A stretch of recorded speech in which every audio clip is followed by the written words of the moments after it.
All right. Thank you guys for joining me. As always, I'm your host, Eric Lindenberg. And today we have a pretty decent show in store for you.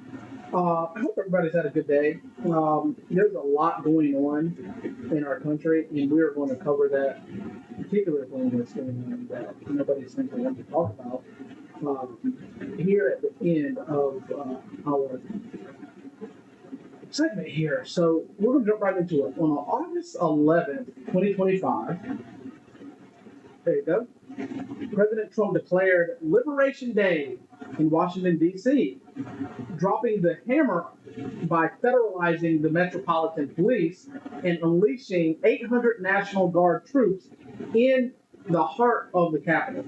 Now, there are a ton of people that are losing their canoodle over this. Trump is trying to be a dictator. Who owns Washington, D.C.? Is Washington, D.C. a state? It's not. Well, seeing as how that property was leased to the federal government by the states that gave up the land, that's federal land. That has nothing to do with you nor I. Now, while people do live there, it is the prerogative of the government to do with Washington, D.C. as they see fit. Now, they can't get too crazy, but that is their area. I won't say property because the federal government can't own property per your Constitution. Hold on one moment. Yo, what's up? Hello? Hello? Yeah, are you going on the show? Yeah, I'm live right now. Yeah. Fix your mic. Your sound not coming through your mic. It's coming through something else. Oh, okay, thank you. Cool. Well, sorry for that technical difficulty. Properties, let me fix that right quick.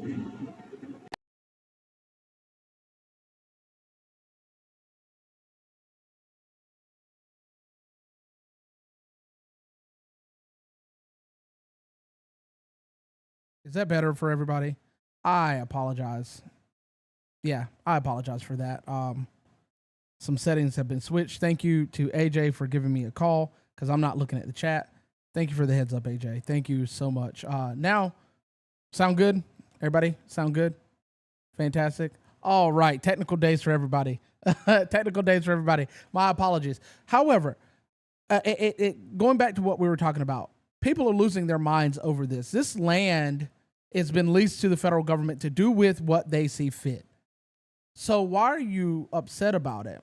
And crime is a problem, especially in Washington, D.C. That's why everything that pops off there is a federal crime.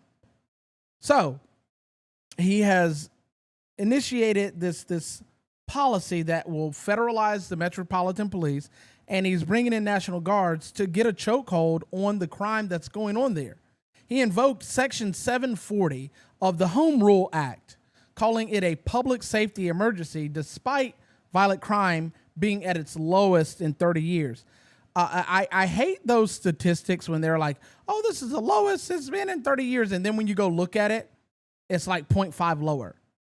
Or when they say violent crime, they're not actually putting in all of the statistics that go into violent crime. And in my opinion, humbly as that may be, that's a disservice to the people. So why is this a big deal? Because DC isn't a state, like I stated before, and the president is essentially saying that not only can he intervene here to get the crime down, he is taking control, but he is the executive of the federal government. So that is in his purview. It might not seem that way or feel that way to people that don't understand how the Constitution works, but it is indeed that way. So he is taking full control of the situation. Overall, what has happened is people that are a part of the Trump administration are being attacked. And this is why he is doing what he is doing. Nobody's against law and order, but according to raw data, this is not needed. However, as Judge Jeannie Shapiro, I think that's her name, Judge Jeannie, I always called her Judge Jeannie, has stated that these kids that are under the age of 18 are dodging prosecution because they're underage. They're minors.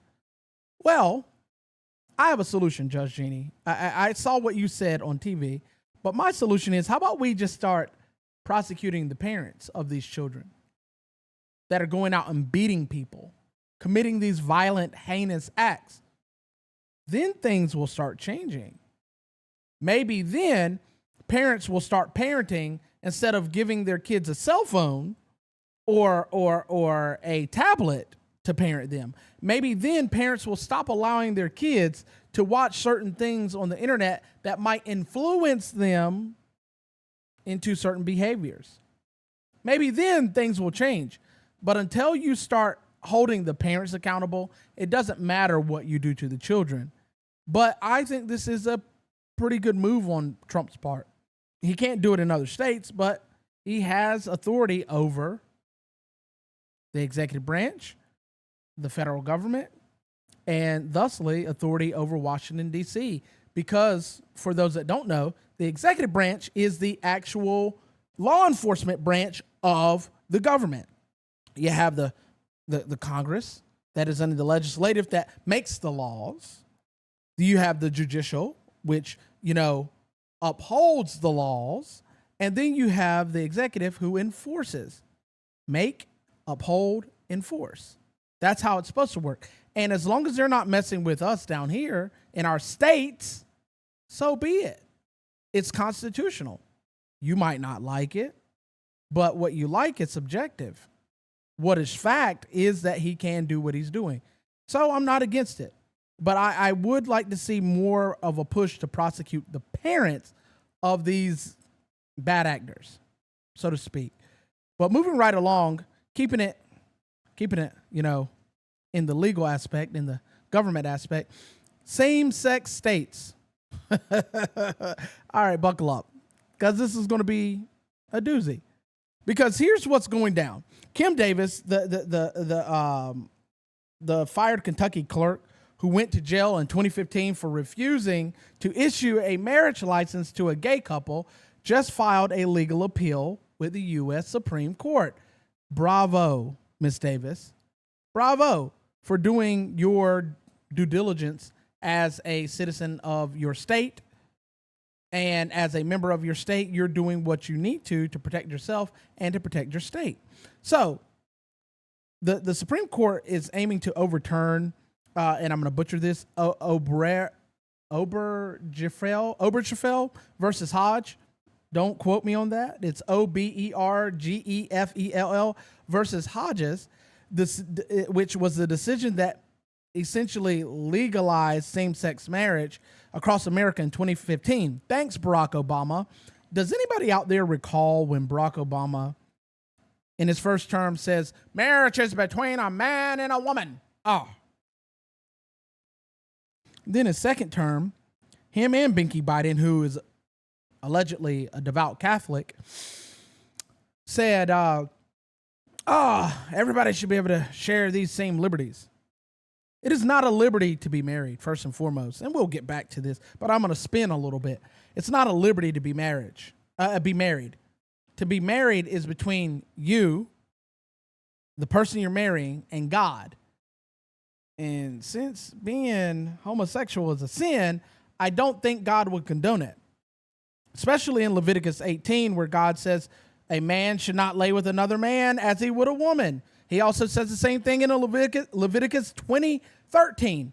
And people are here, that's not what that means. A man laying with a man is not permitted as if he would with a woman.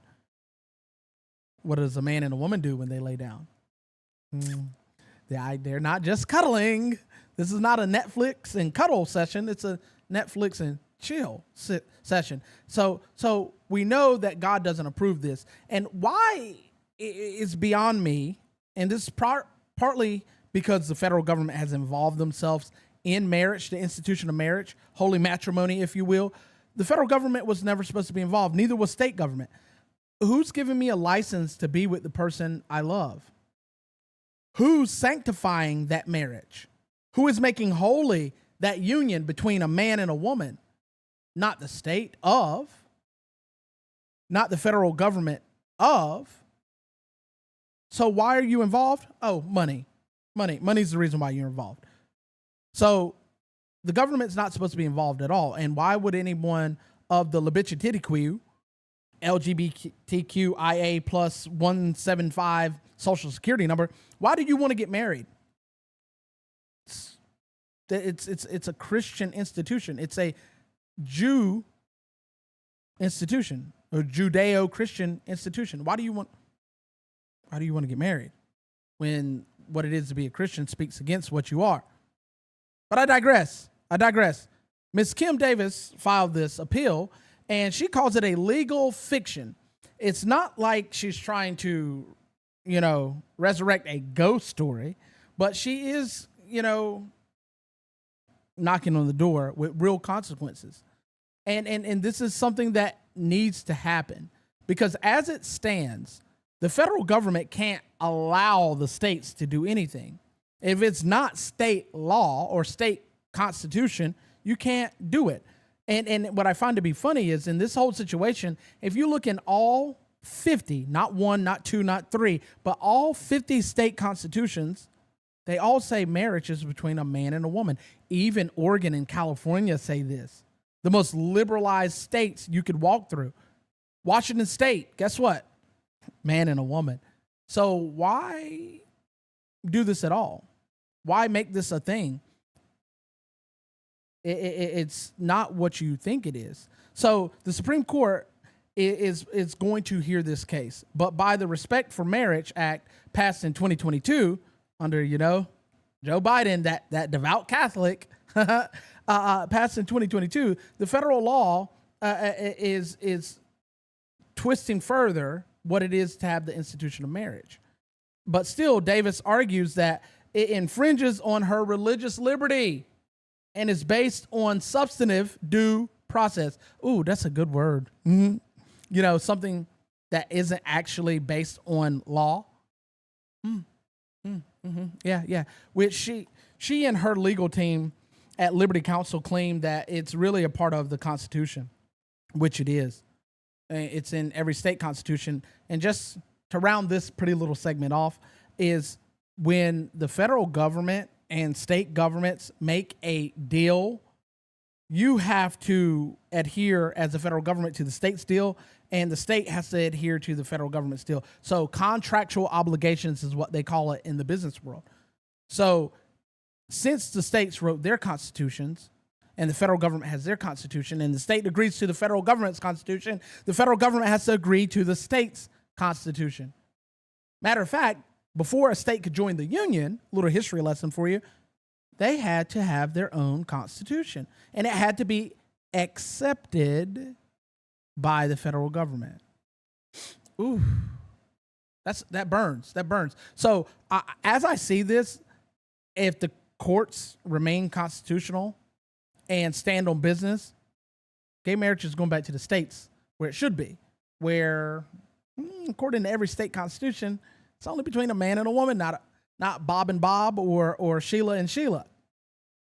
Unless these states change their constitution, which is at their disposal to do so.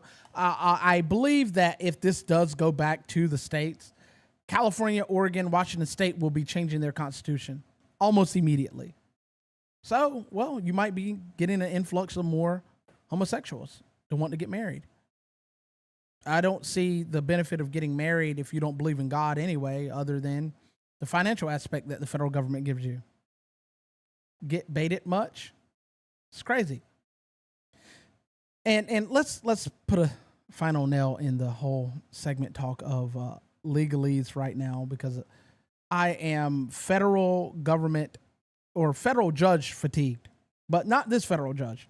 So everybody knows Bossberg, the judge, the tall, bald judge that looks like a Goomba that has blocked Trump at every juncture he's been able to do so. Yeah.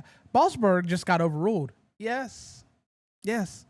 A federal appeals court just threw out his contempt order aimed at Donald Trump and Donald Trump's administration over those wild deportation flights to El Salvador. You know the case with the whole Abrego Garcia. Oh, such horrible living conditions. Yeah. That's the judge. He tried to call out the administration over the March 15th deportation under the Aliens Enemy Act, but they slapped it down, and you got what you got. So to unpack this just a little bit, courtroom clash is what's been going on. You have courts that are trying to be constitutional and know their lane and stay in their lane and play their role, butting heads with courts that are being unconstitutional, the activist courts. So appointed under Barack Obama, that's Judge James Busberg, it's ordered deportations to stop. And he's done it multiple times. It's not just a one and done. He even tried to hold officials in contempt for ignoring it, because Trump was like, look, this is a part of my Article 2 authority. I'm going to do what I'm going to do.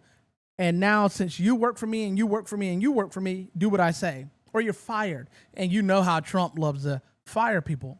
He had a whole show where that was the going theme. You are fired, So Trump is not opposed to firing people for not listening to him. And most people think that's comply or die mentality. No, that is, hey, you work for me.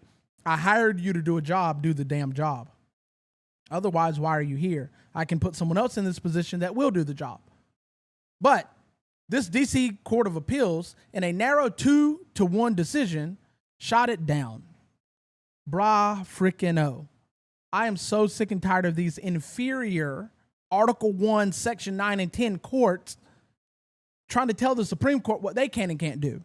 It's nice to see one of these federal courts actually stand up and say, look, what you're talking about is nonsense. It's vacuous prattle, for some SAT words for you. It means nothing. It's you trying to stand in the way of truth, liberty, and the Constitution. So it is a beautiful thing to see this bald-headed Goomba shot down. And I hope to see more of it. I know that Hannah Dugan or Dugid, whatever, the chunky monkey that got in trouble for trying to hide or whisk away illegal immigrants in her court.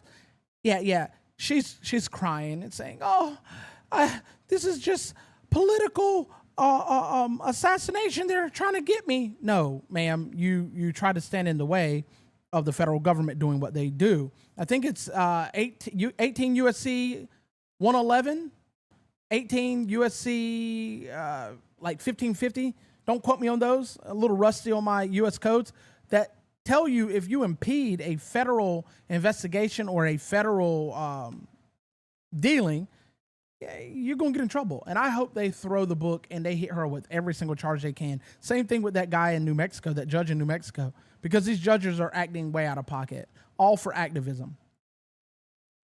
The one in Mexico, New Mexico, was hiding people in his home. Two illegals and two, gangsters, as I call them.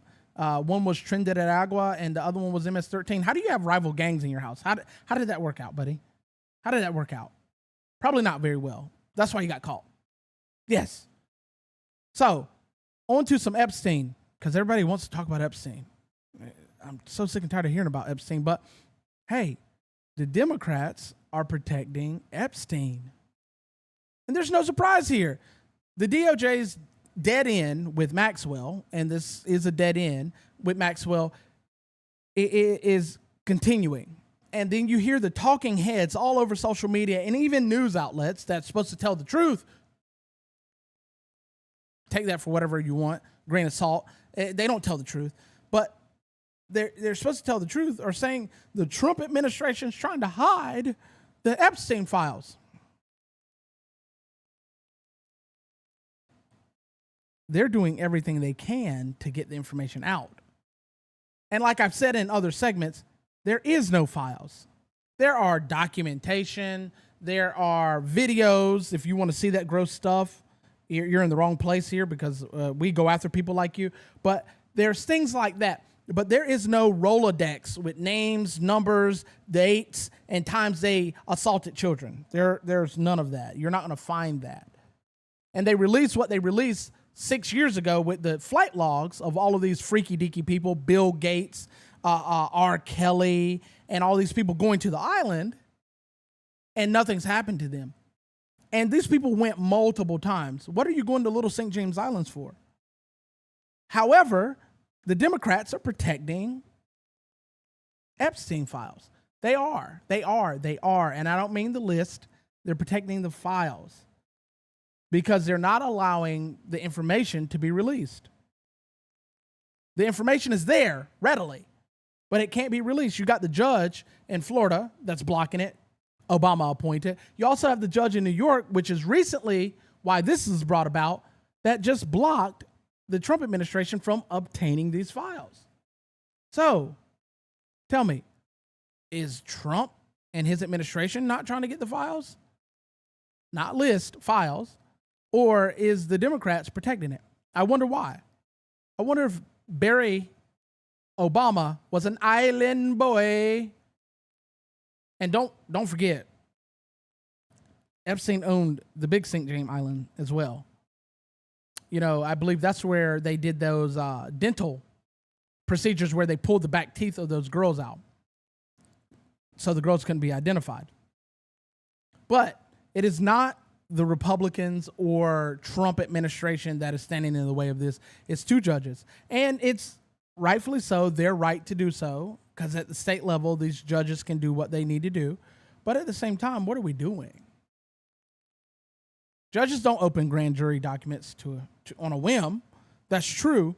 But this is a special circumstance.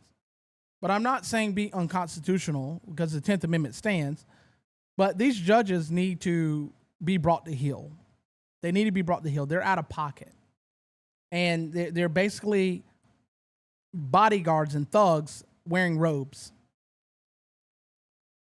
It is what it is. And we need to just torch Earth with this whole situation and either have these people release the documentation, and if they don't, leave it alone, let it go. And then actually just use the list of people that took flights there specifically to those areas and go after them. I'm pretty sure they got some videotapes of their escapades. Get a warrant to raid these people's homes. These are people of interest, right? That's the legal way to do it, right? If you really want answers, go for it that way. Otherwise, shut up. Let it go, because I'm tired of hearing about it. We're all Epstein out. Really, we have more and more kids that are being tormented right now. Just a couple of weeks ago, Trump administration, they found 38,000 trafficked kids. Nobody said a word, not a peep. It's because you don't care about the kids. You don't. Some of you do. I know some of you do, because we have conversations at length about it. But they don't care about the kids. They only care about if Trump's on the list. It's old. It's played. You're not getting it because there's no list. And if you want to see the files, you might be one that needs to be on a list. But in other news, the Democrats are playing nice, guys. They're playing nice. Let's see, right here. I got that. How did I get that mixed up? Let's see. The Democrats are playing nice. So Nancy Pelosi, once the champion of anti-gerrymandering reform, has pivoted. No surprise there. Now she's saying the Democrats cannot and will not unilaterally disarm. That's a quote. She acknowledges this fight isn't about idealism, which Democrats are like king at idealism, but I digress. It's about survival. It's about practical politics. If the GOP leads the charge, you either counter or concede ground. Gerrymandering is a tactic of the Democrat Party. And I have been saying this for a while. The Republicans either need to do one or two things. Either you need to scorch earth and go after these people and prosecute them to the fullest extent for being unconstitutional, or you need to can't beat them, join them. Because the Democrats have been doing this crap for years. They've done it in multiple states. They've done it in California. They've done it in Illinois. They've done it in New York City or New York. And it didn't work. It kind of sort of backfired in New York. But I digress. Those three states right there alone almost are capable by themselves of deciding the federal elections. Almost by themselves. Not totally, but almost. Why? Because these major metropolitan areas are all blue. They're all blue. Even with watchdogs and pragmatism, common sense and common cause is why we are seeing this. The Republicans are finally, in the states rather, because we know they ain't doing crap at the federal level, they're finally fighting fire with fire. So the Texas Democrats last week ran away. They walked out. And that's walking out is not a win for the people. So don't get that twisted. Over 50 Democrats from Texas fled to Illinois, New York, and I think it was Massachusetts to escape it, to escape the quorum that they were supposed to have. And there were 18 pieces of legislation and actions that needed to be taken into consideration, and they couldn't do it without them. Well, your boy got smart, and he said, look, little Hot Wheels got smart. He said, I'm going to hit your pockets. I'm going to take your money.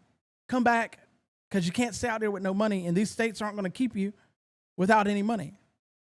So Abbott's iron grip actually overturned their actions and got them back, and they got those things voted on and passed, and now there's some redistricting in Texas that was absolutely needed. It was absolutely needed, and it's not going to solidify the Republicans forever in Texas, because Texas, for all intents and purposes, is purple.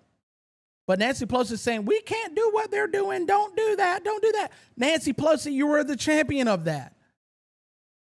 You were all about gerrymandering. They've done it in Georgia. This is why Georgia's hardly able to be red anymore. What are we doing? What are we doing? This isn't political theater. It's dangerous. It's dangerous for either side to do it. Why are we doing this to win elections? Why are we doing this at all? But I am proud of the Republicans for actually doing it. But on the flip side, all you see is the virtue signaling on the other side. Oh, this is xenophobic. This is homophobic. Oh, this is racist. Oh, where's my cape so I can be super liberal and super save a hoe? What are we doing? California's into counterpunching as well. That despite Nancy Pelosi's pleas not to do anything, California's counterpunching. They're doing, dismantling fairness to the fight for a fair California response. They're making it with Mr. Newsom very, very difficult for the residents of California by pushing a ballot amendment to dismantle the state's independent commission, letting legislators remap districts. Why? You're already blue as they can be. You haven't been red since Bush. What are we doing? The once most beautiful state in the country is now a visage of its former self because of Gavin Newsom. By the way, Gavin Newsom is Nancy Pelosi's nephew, for those that didn't know. So basically, this is pushing everything to a redistricting arms race, a gerrymandering, if you will. So we got Texas, Florida, Indiana are all pushing for mid-decade redraws to fortify House seats. This is stupid. You're fighting fire with fire finally, but now you're looking like the bad guy, which I knew this would be one of the big things that would go down, is that the Democrats would turn around and say, oh, they're doing evil, they're doing evil. Well, Democrats, you guys were doing evil. What are we talking about? You've been doing it for decades. Hell, since Jim Crow era, you've been doing it. So what are we talking about? What are we talking about? It's stupid. It is stupid at its core for either side to do it, but it's nice to see the Democrats, or the Republicans rather, actually have some teeth and some bite. And they're going through with it. They don't even care that they're being called out. They're going through with it. So this is where we get when truth and civility can't reign supreme. So hopefully this will teach the Democrats a valuable lesson, not to be stupid. But Trump is doing more winning than anyone else. He is doing some one-on-one. Trump has taken on the drug cartel. If you've been living under a rock, you don't know anything, but Trump has been taking on the drug cartel, and he even offered an olive branch to the president of Mexico, which is an imposter Jew. I don't know how a imposter Jew becomes the president of Mexico, but I digress. He extended the olive branch to her, saying, "Hey, we will use our military to take out the cartel." She says, "We don't want any military presence from the United States on our soil." Miss President, or Madam President, as they say, could you be on the take? Are you on the take of the cartel? Because the cartel runs your country effectively. So reports have surfaced that Trump quietly, I love when he makes those quiet moves, issued a Pentagon directive to label Latin America drug cartels as terrorist organizations, authorizing military operations against them. Yes, this is a way to do it. No boots on the ground yet, as of yet, but they are making plans to shut down the cartel. This is why the cartel ain't been doing what they've been doing at the border, because he took the autonomous zone, which I think it was the FDR reservation or something like that, autonomous zone, which is kind of like an easement between America and Mexico, and he militarized it. That was one of the most brilliant moves you could ever do. What better wall than the United States military? And they're authorized to shoot on sight. Oh, beautiful. Beautiful. So, some people are saying he's rewriting history at the Smithsonian by doing this, but the White House has ordered a review of several things coming out of the Smithsonian because the Smithsonian is also playing a part in this. I don't really get what is going on overall, because a lot of people are freaking out about the things that Trump's doing. They're saying he's being authoritarian and all this other nonsense. But the truth be told, our border crossings 2 back-to-back months are at 0. When has that ever been the case? Go ahead, I'll wait. I got time. Never. It has never been the case. Not one time. They've been coming through our southern border willy-nilly. Even our northern border is slowed down. Yeah, the maple leaves have been trying to sneak over here too. More specifically, the Pooskins that get there and then they come to America. But even those crossings are down. So Trump obviously is taking the strategic approach, and it's working. There's less fentanyl in our country than there's ever been. The tariffs are working because he told China, if you don't stop manufacturing this crap that's coming through our southern border, we're going to put the hands on you. And he did with tariffs, and it worked. So stop downing this man. Stop listening to mainstream media and actually read for yourself so you can pick up the truth. Less people are dying from fentanyl because there's less fentanyl. Less people are dying from terroristic members because, you know, the cartel's terror members now. MS-13, Tren de Agua, and all these other gangs. Less people are dying from them because they are not able to get into our country. And even in our country, they're finding these people. They're finding them. So what is going on? Why are we upset at this? This is a win. Less lives lost due to drugs and violence. Less people coming in and sucking off of the teat of Uncle Sam. Less taxpayer dollars going to pay for these people. This is a win. This is a win. And I've been very angry at Trump. This is a win. This is a win. This is a beautiful win. So use our military as the commander-in-chief as you see fit, efficiently. Take these people out and continue to do what you do because you're cleaning up the streets, and it will set a good example for even the Americans to kind of tighten up. The ones that create crime themselves, the terrorists in our country. It sets a precedent. This is a beautiful thing. Also a beautiful thing, aid on ice. Play on words. But this is a results of what Trump did back in earlier this year, January 20th, more specifically of this year, where he issued the ban or freeze, as they call it, on aid. Almost all foreign aid. He did this to shut down the bleeding because U.S. aid and NGOs were causing this country to bleed. And they did the audit, which the government accountability office is supposed to do, but they haven't done any real audits in a long time. He did an audit with Doge and found out that U.S. aid was paying terrorists $40 million a week through NGOs. U.S. aid was creating programs to create politicians. That's where we get AOC from. To those that didn't know, they had a program, a U.S. aid program, that would, if you qualified for it at a university and your university had it, you could become a politician. They would basically groom you to see if you're capable of being a politician. And so they're giving money left and right to evil people, creating more politicians instead of letting the people to actually be able to decide. And then you get people like AOC who say, oh, Trump's going to cause a war with Turkey. Where are we going to get turkeys on Thanksgiving? That's a real quote. Why don't you land on the sun at night? Quote. You get people like that. So the focus of this was to shut down the bleeding and also to shut down, the DEI that was going on. But the liberal programs are going to continue to fester until we put a complete end to them. But this was a good start. So, give you a little bit of breakdown. USA gets the boot, essentially.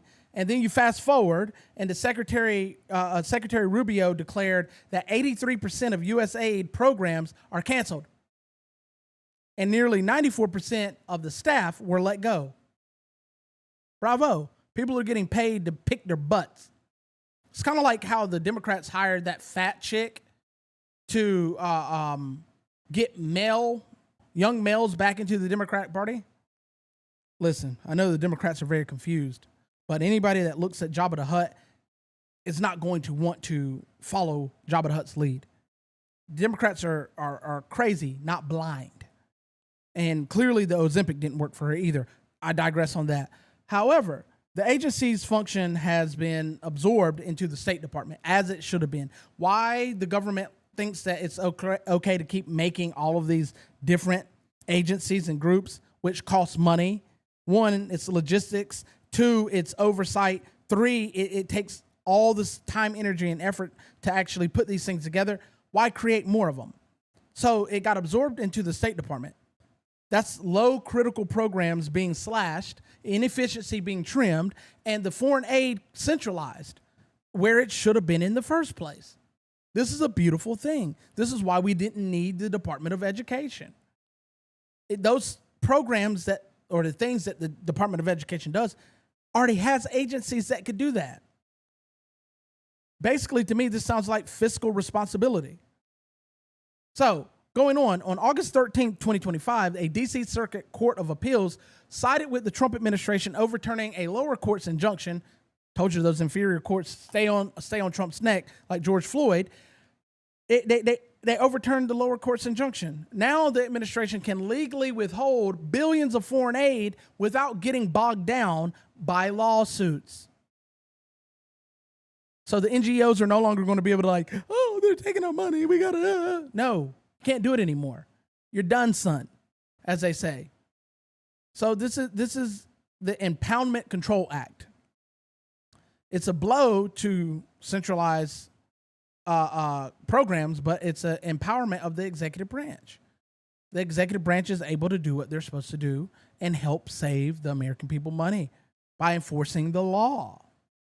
Now, there are some real world consequences with this whole situation, but truthfully, it's housekeeping. Now, the Financial Times estimates that 410,000 deaths have already occurred. First off, how are you estimating this? Are you going to each of these countries that are no longer getting this foreign aid?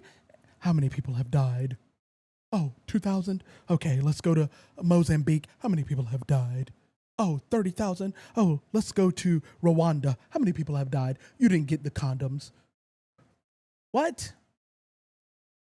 These estimates are a gamble and a play on people's emotions. Don't fall for it. So, and VOX warns that these cuts could cause over 1.5 million deaths in 2025 alone. Okay. That seems very hard of being crass. Okay. We got people in America dying by the second every day that are preventable. Here, preventable deaths. Yet we send millions and billions and trillions out of our country through U.S. aid to make sure little with the fly on his eye gets $1 a day. And out of $1, he's only getting 10 cents. That's why I always tell people, don't donate to these programs, UNICEF and stuff like that, because the nonprofit is profiting. Out of with UNICEF, I think it's 10 cents you donate. They keep 9 of those cents. So from clash of aid to aid cuts, it's common sense. It's beautiful. So let me give you a little wrap up. So there's a freeze to reform, pausing aid to audit. That's how it started. And then USAID was overhauled and dismantled the bloating, 83% of the bloating, and fired a whole bunch of people that were just picking their butts and collecting money.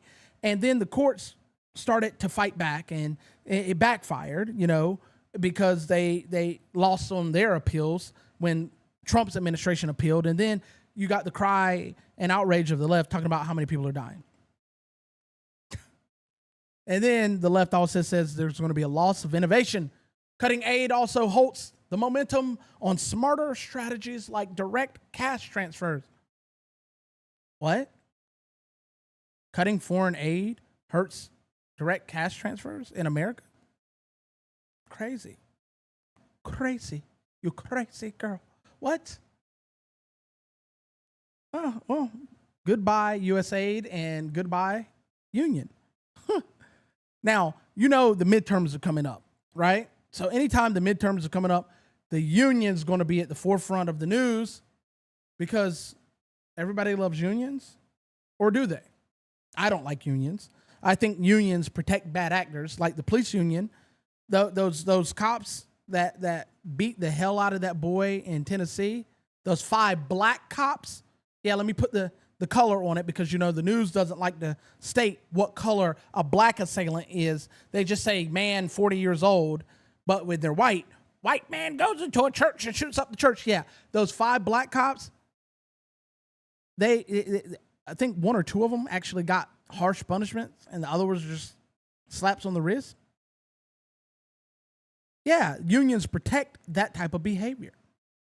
They let criminals, and lazy pieces of crap slide through because the union's got to protect the worker. The union's here for the worker. If the union was really here for the worker, your base wouldn't be in D.C. The union's bases would be in each state. Wouldn't be in D.C. Being in D.C. shows that you're on the hook for the government. Isn't the union supposed to be small government based? Yet you have lobbyist groups? What? Huh? What's that? So, on August 13th, 2025, the USDA pulled the trigger and began terminating union contracts with thousands of employees in its animal and plant health inspection services, APHIS for short, and the Food Safety and Inspection Service, FSIS for short. That means that around 6,500, inspectors are going to be on the chopping block, and 150 people with APHIS are on the chopping block. This is so stupid to me. This shouldn't even be news, but it is because it's politics. This move isn't about streamlined government.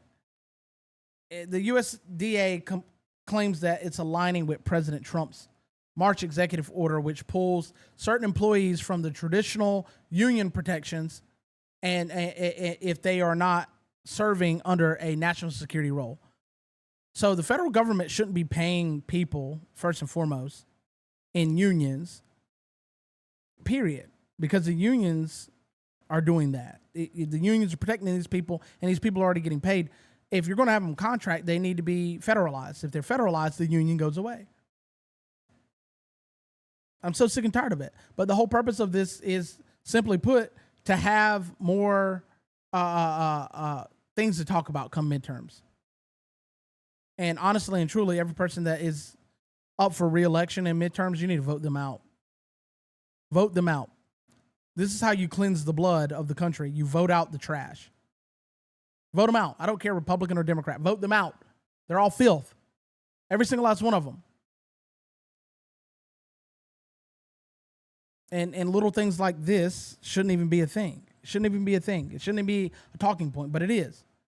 Because they play politics with us and our lives. But this is what I wanted to get to. Right here. Shootings are on the rise. In the last 2 months, America's streets have turned into battlegrounds. Hell, there was just a shooting today, I can't remember where it's from, where this guy in a wheelchair was being yelled at by some white man about stolen valor.